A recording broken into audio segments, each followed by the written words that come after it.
नमस्कार दोस्तों, जय श्री श्याम। जैसा कि आपने थंबनेल देखा है, आज की वीडियो में हम एक फंड का रिव्यू करेंगे जिसका नाम है Motilal Oswal small cap fund. मेरे पास एक व्यूअर्स का कमेंट आया था और सर की क्वेरी थी कि सर मैंने आपके चैनल पे देखा है इस फंड के रिलेटेड कोई भी वीडियो नहीं है, तो सर प्लीज इस फंड का रिव्यू करिए और बताइए कि हमको यहाँ पे निवेश करना चाहिए या नहीं। तो देखो, आज की वीडियो में आपको ये पता चलेगा कि अगर आपने यहाँ पे निवेश कर रखा है तो कितना रिस्क आपको देखने को मिलेगा, फ्यूचर में कितना कॉर्पस आप यहाँ से क्रिएट कर सकते हो, किस किस सेक्टर में किस किस स्टॉक में आपका पैसा निवेश होगा, जो फंड मैनेजर है वो किस तरीके के रहेंगे, उनकी इन्वेस्टमेंट फिलॉसफी किस तरीके की रहेगी। मतलब ए टू जेड जानकारी आज की वीडियो में आपको मिल जाएगी। आपको करना कुछ भी नहीं है, चैनल पे नए हो तो चैनल को सब्सक्राइब कर देना और बेल आइकन के बटन को प्रेस कर देना और कंप्लीट वीडियो को वॉच करना बिल्कुल भी स्किप करे बिना। तो चलिए शुरू करते हैं। तो यहाँ पे देख लीजिए, सबसे पहले तो हम बात करेंगे हमारे पर्टिकुलर फंड की। तो यहाँ पे देख लीजिए, हमारा फंड है मोतीलाल ओसवाल स्मॉल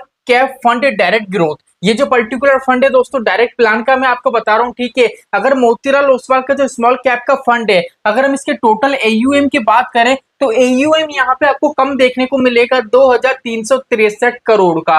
बाकी स्मॉल कैप कैटेगरी है उसमें जितने भी फंड्स हैं, अगर आप देखोगे तो एयूएम आपको काफी ज्यादा दिखेगा। तो कहने का मतलब है एयूएम कम है, इसका मतलब ये है निवेशकों का इस एएमसी को लेके इतना ज्यादा ट्रस्ट बिल्ड नहीं हो पाया है। लेकिन कंप्लीट एनालिसिस करने के बाद आपको पता पड़ेगा कि यहाँ पे निवेश करना चाहिए या नहीं। अगर यहाँ पे आप पैसा निवेश करते हो तो इक्विटी के अंदर आपको जो पैसा निवेश होगा वो 19.1% होगा और डेप्थ के अंदर आपको जो पैसा निवेश होगा वो 7.1% होगा।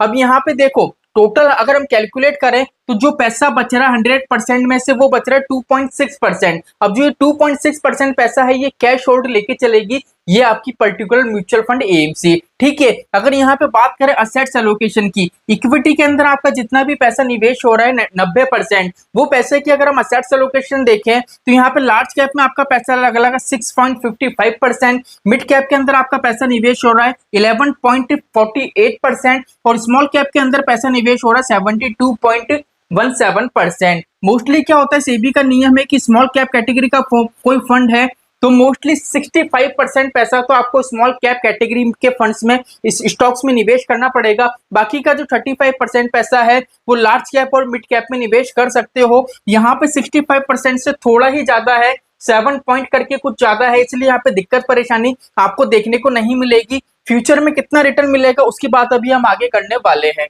चलिए, तो यहाँ पे देख लीजिए, सबसे पहले हम बात करते हैं होल्डिंग की कि आपका जो पैसा स्टॉक के अंदर निवेश हो रहा है, डायरेक्ट नहीं इनडायरेक्ट रूप से स्टॉक मार्केट के अंदर हमारा पैसा जितना भी निवेश हो रहा है, तो टोटल जो स्टॉक की संख्या आपको देखने को मिलेगी वो मिलेगी 37। अगर यहाँ पे देखा जाए तो स्टॉक की संख्या काफी कम है, ऑलमोस्ट यहाँ पे 60 से 70 अगर होती, 70 से 60 यहाँ पे अगर होल्डिंग होती, स्टॉक्स होते तो काफी ज्यादा बेटर होता। यहाँ पे काफी कम है। अगर स्मॉल कैप कैटेगरी के हिसाब से देखें तो होल्डिंग काफी यहाँ पे कम देखने को मिलती है। बल्कि अगर मार्केट में कोई क्रैश आता है, मान लीजिए इसके पोर्टफोलियो में जितने 37 स्टॉक हैं, अगर मार्केट में कोई क्रैश आता है तो 37 में से अगर थोड़ी बहुत कंपनी भी डाउनफॉल में गई तो यहाँ पे वॉलिटिलिटी आपको ज्यादा मात्रा में देखने को मिलेगी, एक गिरावट देखने को आपको मिलेगी। अगर यहाँ पे बात करें कि जो 37 यहाँ पे स्टॉक है वो मार्केट में अभी करंट टाइम में कैसा परफॉर्म कर रहे हैं, तो उसको हम जान सकते हैं पीबी रेशो के हिसाब से। तो इस पर्टिकुलर फंड का पीबी रेशो देखें तो पीबी रेशो 6.03%। अब सर पीबी रेशो क्या होता है, कैसे कैलकुलेट करा जाता है,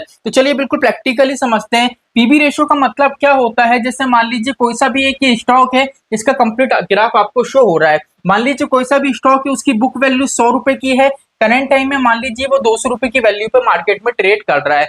अब अपनी बुक वैल्यू से करंट टाइम में मार्केट में कितनी वैल्यू पर ट्रेड कर रहा है, वो कंप्लीट इसका जो डिफरेंस होता है उसकी परसेंटेज निकाली जाती है। जो परसेंटेज होती है वो परसेंटेज आपकी कहलाती है पीबी रेशो। तो पीबी रेशो जितना ज्यादा होगा, 2% से जितना ज्यादा होगा, पर्टिकुलर आपके पोर्टफोलियो में आपके फंड के अंदर जितनी भी होल्डिंग है वो अपनी बुक वैल्यू से कितनी ज्यादा वैल्यू पे ट्रेड कर रही है, 6.03% वैल्यू से। मतलब अभी के टाइम में जितने भी स्टॉक है काफी अच्छी उनकी वैल्यूएशन है, बुक वैल्यू से 6% ज्यादा की वैल्यू पे वो ट्रेड कर रहे हैं मार्केट के अंदर। चलिए, अगर यहाँ पे रिटर्न की बात करें तो देखो यहाँ पे 1 मंथ, 3 मंथ और 6 मंथ। अगर हम पर्टिकुलर फंड का रिटर्न है, यहाँ पे कैटेगरी का फंड, यहाँ पे बेंचमार्क का रिटर्न है। अगर आप इस फंड के रिटर्न को देखोगे तो पर्टिकुलर इस फंड ने अपने बेंचमार्क के रिटर्न को भी बीट करा है और जो स्मॉल कैप कैटेगरी है उसके रिटर्न को भी यहाँ पे बीट करा है। 1 मंथ का रिटर्न देखोगे 3.15%, यहाँ पे 2.96% और यहाँ पे देखो 3.06%। ज्यादा किसका है? पर्टिकुलर फंड का। 3 मंथ का देखोगे तो देख रहे हो 15.54% है, यहाँ पे 9% है, यहाँ पे 8% है। अगर 6 मंथ का देखोगे तो 36.36%, यहाँ पे 31% है, यहाँ पे 30% है। मतलब कैटेगरी को भी बीट करता हुआ आ रहा है और इसका जो बेंचमार्क है उसको भी रेगुलर बेस पे बीट कर रहा है और करंट टाइम का ये डेटा है, तो कोई दिक्कत परेशानी नहीं है। अगर आपने निवेश कर रखा है तो फ्यूचर में तो आपको ग्रोथ देखने को यहाँ पे मिलेगी ही मिलेगी। अब बात कर लेते हैं कि सर अगर हम यहाँ पे पैसा निवेश कर रहे हैं तो किस किस सेक्टर में हमारा पैसा निवेश होगा। तो देखो यहाँ पे सीधी सी बात है, अगर सेक्टर की बात करें तो सेक्टर तो यहाँ पे बहुत सारे देखने को मिलेंगे, लेकिन जो मोस्ट और इंपॉर्टेंट इसके सेक्टर हैं वो यहाँ पे आपको दिख रहे होंगे। कैपिटल गुड्स 17% पैसा निवेश है, सर्विसेज में 16.1% पैसा निवेश है, केमिकल्स की बात करें तो 10.6% पैसा निवेश है, हेल्थ केयर की बात करें तो 9% पैसा निवेश है, फाइनेंशियल की बात करें तो 8.4%। अब आपने देखा होगा म्यूचुअल फंड की बहुत सारी कैटेगरी है, बहुत सारे म्यूचुअल फंड स्कीम्स हैं। पूरी स्कीम्स में आप देखोगे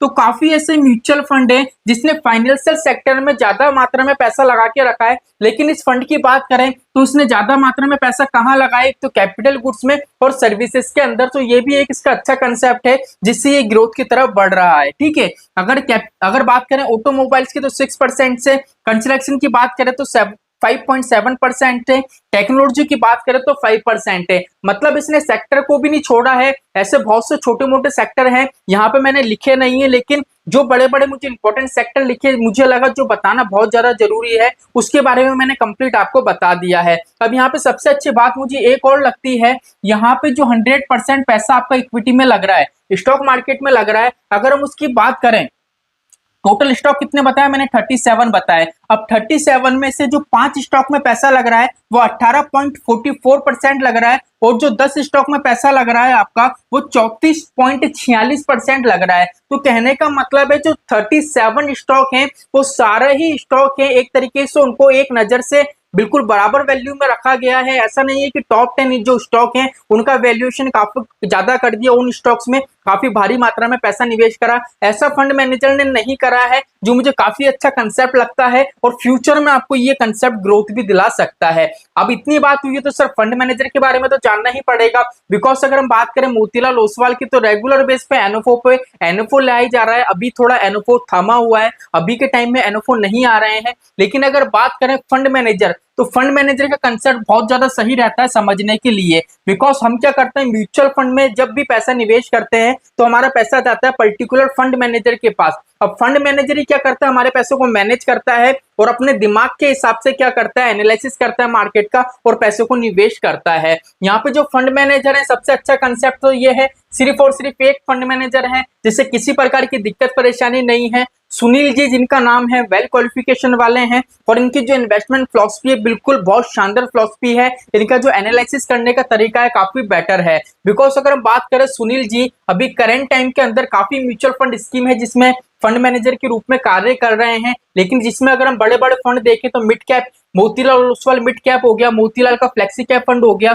और मोतीलाल का large and mid cap fund हो गया। अगर इन तीनों ही फंड की बात करें तो जो ऑल टाइम का रिटर्न है यहाँ आपको शो हो रहा होगा, मिड कैप में 26% है, फ्लेक्सी कैप में 20% है, लार्ज एंड मिड कैप में 30% है। अगर 3 साल के रिटर्न की बात करें तो यहाँ पे मिड कैप के अंदर 38% है, फ्लेक्सी कैप के अंदर 21% है और लार्ज एंड मिड कैप के अंदर 29% का रिटर्न है। तो यहाँ से आपको पता पड़ ही गया होगा कि अगर हम यहाँ पे निवेश करते हैं तो फंड मैनेजर बहुत अच्छे हैं, हमारा पैसा सही इंसान के हाथ में जा रहा है, वो सही तरीके से मार्केट में हमारा पैसा निवेश करेगा। अगर एक्सपेंस रेशियो की बात करें तो यहाँ पे एक्सपेंस रेशियो भी आपको कम देखने को मिलता है और एक्सिट लोड की बात करें तो एक्सिट लोड का कंसेप्ट वही है, 1% लगेगा आपका 1 ईयर के अंदर, जो नॉर्मली सभी म्यूचुअल फंड स्कीम में रहता है। तो खर्चे की बात करें तो खर्चा यहाँ पे आपको थोड़ा कम देखने को मिलता है, एकदम भी कम देखने को नहीं मिलता है, नॉर्मली खर्चा यहाँ पे लगता है एक्सपेंस रेशियो के रूप में। बिकॉज एक्सिट लोड है वो तो आपको पे करना ही पड़ेगा, लेकिन अगर आपका टारगेट है 15 साल 20 साल 30 साल तो एक्सिट लोड को आप बचा सकते हो। इस पे डेडिकेट